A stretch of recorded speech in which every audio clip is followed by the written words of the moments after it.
Welcome to NBC News.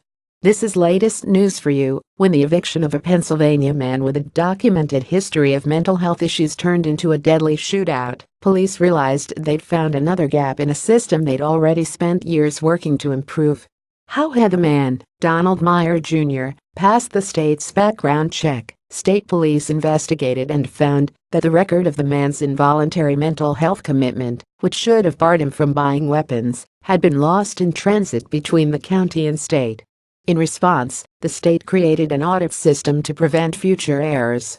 As federal lawmakers seek to improve record reporting to the federal background check system after a Texas massacre highlighted the risks of missing records, Pennsylvania offers a potential roadmap. The state has spent the last 6 years aggressively overhauling records reporting, hunting down reporting gaps like the one that let Meyer buy a gun, and modernizing the technology they use to keep guns out of the wrong hands.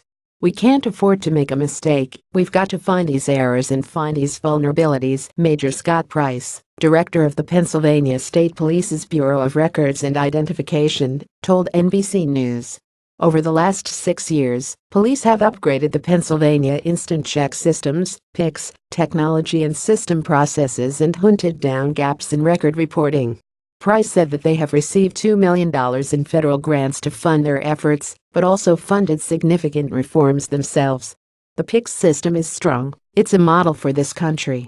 Every state should strive to do as well in record reporting as they do, said William Rosen, the deputy legal director at Everytown for Gun Safety, a group that advocates stricter gun checks for gun sellers are far from simple. An inquiry goes by phone or computer to the FBI's National Instant Criminal Background Check System, which searches itself in two databases, the Interstate Identification Index, where criminal histories are stored, and the National Crime Information Center, which houses warrants and protection orders.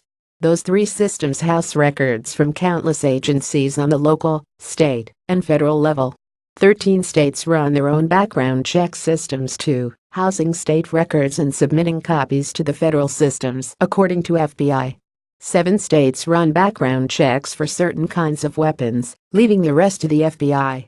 Some checks are instant, while others flag potential prohibitive records, but require FBI investigators to do more research.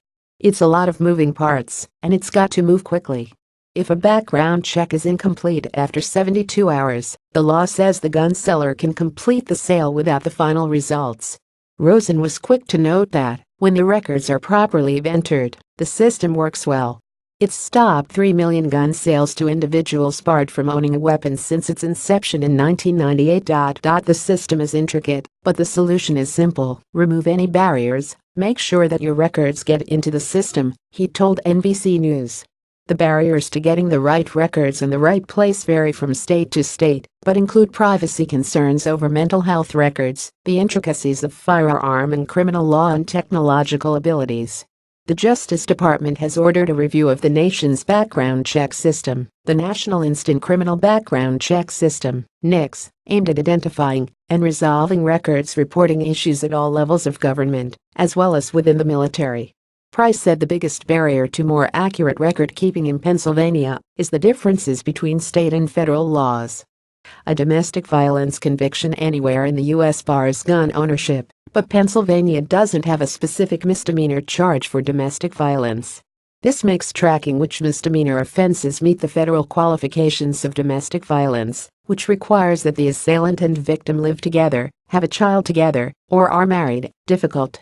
Next year, Price said the state and local police will begin a process, thanks to a $1.3 million federal grant, to collect more information like the relationship of victim and assailant on their fingerprint cards to make accurate reporting much easier.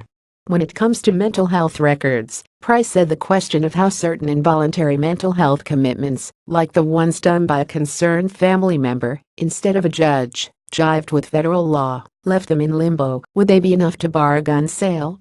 The issue was settled in 2013. All of the state's involuntary mental health commitments were enough to block a gun sale, and the state transferred 643,167 mental health records into the federal system. In the 4 years since, Price said they've added around 200,000 more mental health records to the federal background check system. According to the National Shooting Sports Foundation's Fix NICS campaign, the state has submitted the most mental health records per capita of any state in the country, as of the end of 2016, the most recent data available. When we looked at this issue in 2011, Pennsylvania was one of the worst. They hadn't submitted a single mental health record, Rosen said. By the time we circled back in 2014, they were the best state in the country with hundreds of thousands of records in the system.